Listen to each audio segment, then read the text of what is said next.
السلام عليكم لكل متابعين قناتي، يا رب دايما تبقوا بخير وبسعادة. احب ابدا الفيديو بتاعي زي كل مره بالصلاه على النبي. اللهم صل وسلم وبارك على سيدنا محمد. وما انساش اني اشكر متابعيني الكرام اللي دايما بيدعموني، شكرا ليكم. وطبعا على كل التعليقات اللي انا بسمعها منكم. النهارده انا جايبه لكم فكره سهله وبسيطه جدا، وهي شياله كده او منظم مثلا للطرح او للفوط، زي استخدامي ليه زي ما انا احب. بطريقه سهله وبسيطه جدا جدا ومش تاخد اي وقت.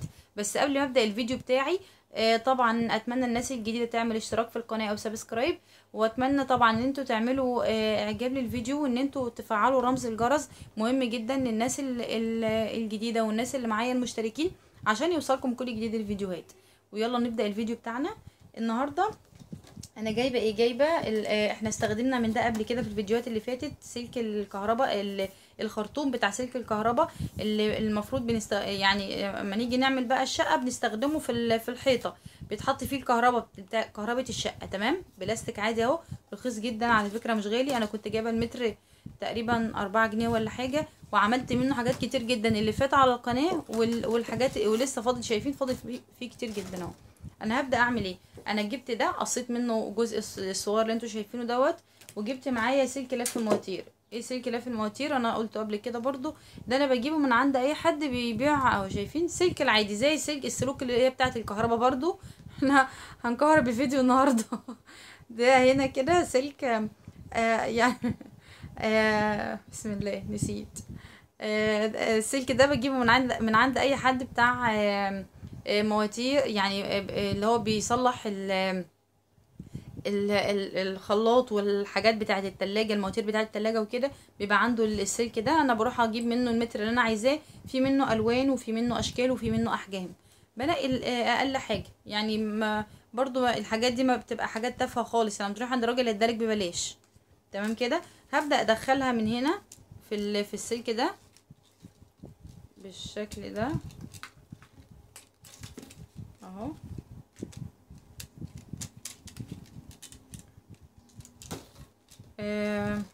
طبعا هيغلبني مش غلبني اوي، لان انا جبت ما لقيتش غير طبعا السلك الخفيف ده بصراحه. فده اللي خلاني، ده اللي مخليه بقى ايه، ما بيدخلش بسهوله. اهو دخل الحمد لله، تمام كده. شايفين اهو، وصلته هنا اهو. هبدا اعمل ايه بقى، هضم بقى السلكين دول على بعض زي ما انتوا شايفين كده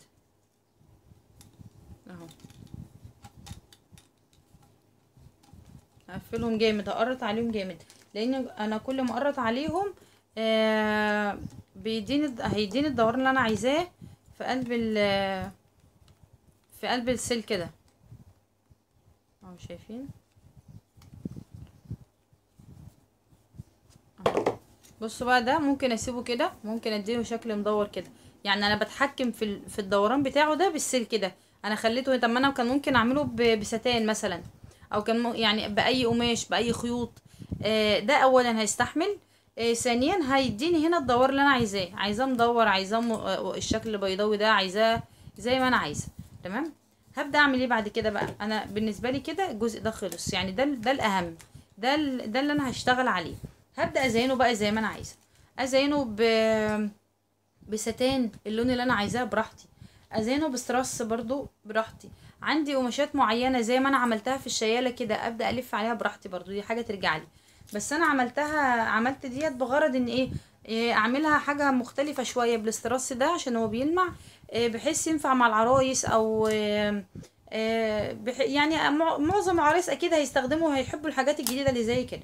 تمام. انا هبدا طبعا اقص الجزء ده كده، الفه كده الاول، لا يا اما اقصه يا اما ادخله جوه هنا. بصوا، ادخله هنا في قلب الدواخل دي كده، شايفين؟ مش شرط نقصه بقى اهو. تمام كده اهو، مش باين. هبدا اعمل ايه بقى، هبدا اجيب هنا الاسترس ده، وهبدا الفه هنا. الاسترس ده زي ما قلت لكم انا بجيبه بالمتر يا جماعه. المتر فيه بقى على حسب من مكان للتاني، يعني مش كل مكان زي بعضه. تمام. هبدا اعمل ايه، ارفع بس كده السلك. هبدا اجيبه هنا، هلزق اهو، شايفين؟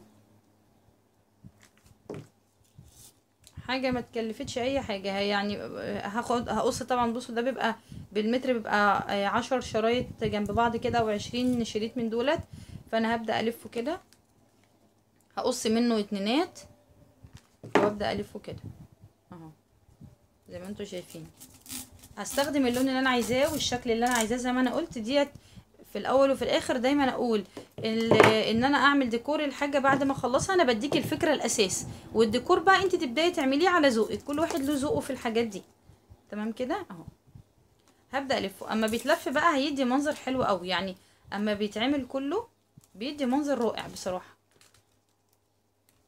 لان هو ابيض وده هيديله ضي فضي، فهيدي منظر حلو.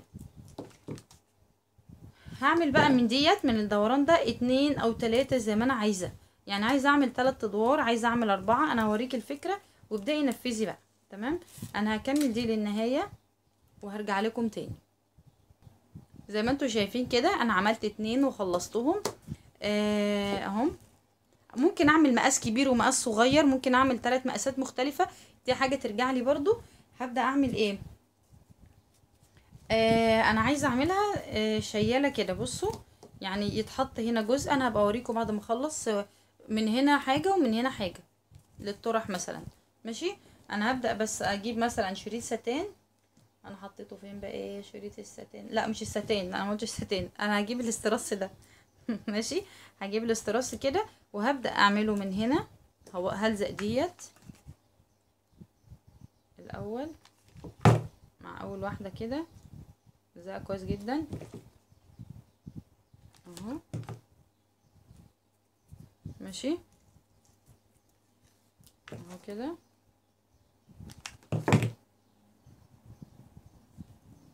وابدا اعمل ايه؟ وهجيب دي كمان هنا معايا اهو. ماشي.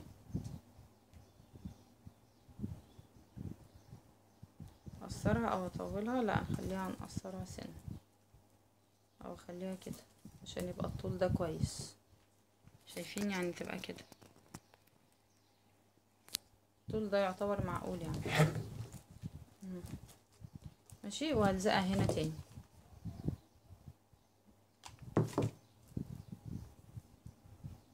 اهو.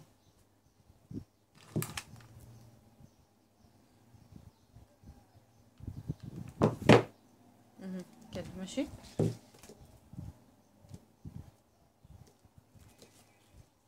تمام كده. انا عايزه بقى اعمل ايه تاني؟ عايزه بس احط هنا حاجه هنا. الملزق دي الاول هنا برضو علشان متتخلعش اهوت. انا جبت فيونكات مثلا. انت لو انت عايزه تعمليها حمراء زي اللي موجوده هنا كده على البانر ده، او انا عايزه اعملها بقى عاملاها مجهزاها بصراحه لون الموف او العنابي الدرجه دي. مش عارفه هي ظاهره لكم ايه، لان بيبقى ظاهر لي حاجه وظاهر لكم انتوا حاجه على شاشه ال اليوتيوب. ماشي. مثلا هبدا اعمل بقى هحط مثلا هنا ازينها بس ادي بقى التاتش الاخير بتاع الايه، بتاع الشكل بتاعي. حلو بتاع الشكل بتاعي يعني التصميم اللي انا عملته. او هعمل واحده هنا مثلا وواحده هنا. شايفين؟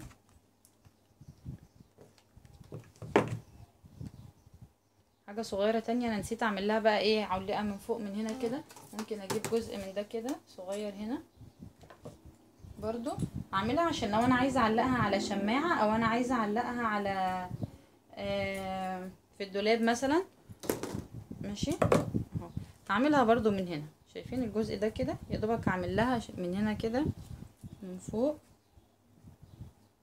هعلقها هعمل لها برضو هنا. همسك دولات في بعض بس اهو علشان لما يجي اعلقها بلزقها بس كده عشان يبقى عندي الشكل ده. شايفين؟ ايه طلعت معلش ملحقتش تتلزق. اهي